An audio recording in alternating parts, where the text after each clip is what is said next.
போடுறா வெடிய அப்படிங்கிற மாதிரி பிக் பாஸ் அவர்கள் இன்றைக்கி ஒரு சரியான சிறப்பான ஒரு டாஸ்க் வந்து கொடுத்துருக்காப்புல. இன்றைக்கி ஃப்ரைடே அப்படிங்கிறதுனால ஜாலியாக படுத்துட்டு உறங்கிட்டு அப்படியே இருப்பாங்க அப்படின்னு சொல்லி தான் நான் நினச்சேன். ஆனால் இந்த மாதிரி ஒரு டாஸ்க்கு கொடுத்துருக்குறாங்க.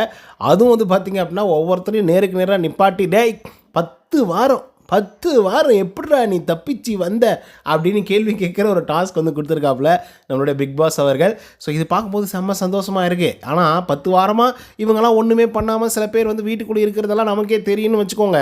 ஆனால் அவங்கள பாயிண்ட் அவுட் பண்ணி கரெக்டாக பேசுகிறாங்களா, இல்லை அந்த இடத்துலையும் மலிப்பிட்டு ஜாலியாக வந்து போயிடுறாங்களா அப்படிங்கிறத பற்றி தான் இந்த வீடியோவில் முழுசாக பார்க்கணும்.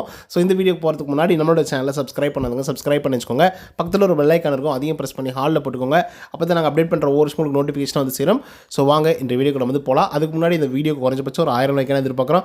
ஸோ லைக்கை போடுங்க, வீடியோ பாருங்கள். வாங்க இந்த வீடியோக்குள்ள வந்து போகலாம். இந்த 10 வாரம் எப்படா நீ எல்லாம் கடந்து வந்த அப்படின்னு சொல்லி கேள்வி கேட்குற மாதிரி ஒரே ஆள் இருக்கார் அப்படின்னா கண்டிப்பாக அது ரஞ்சித் அவர்கள் நம்ம சொல்லி ஆகணும். ஸோ அந்த மனுஷன் ஃபஸ்ட்டு 2 வீக்ஸ் மட்டும்தான். அதுக்கப்புறம் அந்த ப்ராங்குக்கு அப்புறம் ஒன்றுமே இல்லாமல் அப்படியே தட்டி அவர் அப்படியே தூங்க வச்சு அப்படி இந்த வாரம் வரைக்கும் வந்து கொண்டு வந்துட்டாங்க. ஸோ அதனால் வந்து பார்த்திங்க அப்படின்னா தீபக் அவர்கள், அதுக்கப்புறம் வந்து நம்மளுடைய ஜாக்லின், இவங்கெல்லாம் வந்து யாரை சொல்கிறாங்க அப்படின்னு பார்த்தீங்கன்னா நம்மளுடைய ரஞ்சித் அவர்களை. அதுவும் குறிப்பாக இந்த அன்பு, ஆதரவு இதை மட்டுமே வச்சுக்கிட்டு இந்த கேமை வந்து ப்ளே பண்ணிட முடியாது. ஆனால் இதை மட்டுமே வச்சுக்கிட்டு எப்படா 10 வாரமாக நீ வந்து கடந்து வந்த அப்படின்னு சொல்லி தீபக் அவர்கள் வந்து கேட்குறாங்க.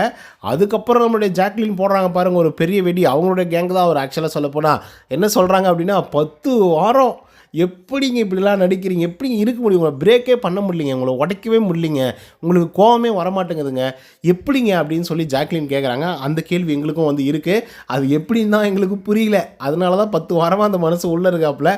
அதுக்கடுத்த பவித்ராவை பற்றி முத்துக்குமரன் செம்மையாக வந்து சொல்லியிருக்காப்புல.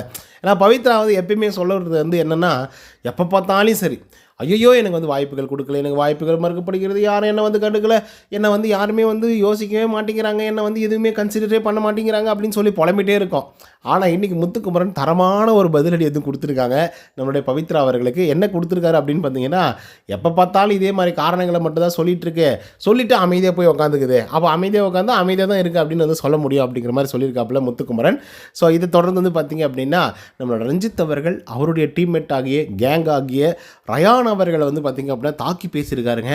அதாவது ஒரு வலைக்குள்ளே மீன் மாட்டிக்கிட்ட மாதிரி அப்படியே இந்த வாரமெல்லாம் அப்படியே இருந்த மாதிரி வந்து இருக்குது அப்படின்னு சொல்கிறாப்புல. ரயான் அவர்களை மட்டும் குறிப்பிட்டு சொல்லலை, சௌந்தர்யாவை, ஜாக்லினை எல்லாரையும் சேர்த்து சொல்கிறாப்புல, வலைக்குள்ளே மாட்டிக்கொண்ட மீன் மாதிரி அப்படின்னு சொல்லிட்டு. ஸோ குத்தின்னு இருக்காப்புல ரஞ்சித் அவர்கள். ஸோ இது எங்கெல்லாம் போய் முடிய போகுது அப்படிங்கிறத பொறுத்துட்டு தான் பார்க்கணும். ஸோ இவங்களை தவிர்த்து நீங்கள் சொல்லுங்கள், இந்த 10 வாரம் இவங்கெல்லாம் கடந்து வந்ததே பெரிய விஷயம் அப்படின்னு நினைக்கக்கூடிய ஆட்கள் யார் அப்படிங்கிறது கமெண்ட்டில் சொல்லுங்கள்.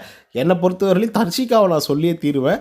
ஸோ அவங்கள தவிர்த்து நீங்கள் யாரை நினைக்கிறீங்க அப்படிங்கிறத கமெண்ட்டில் சொல்லுங்கள். இந்த வீடியோ உங்களுக்கு வந்து பிடிச்சிருந்தா லைக் அண்ட் சப்ஸ்கிரைப் பண்ண மறந்துடாதீங்க. இன்னொருத்தவங்களும் சரி, and then bye from Uday. நன்றி, வணக்கம்.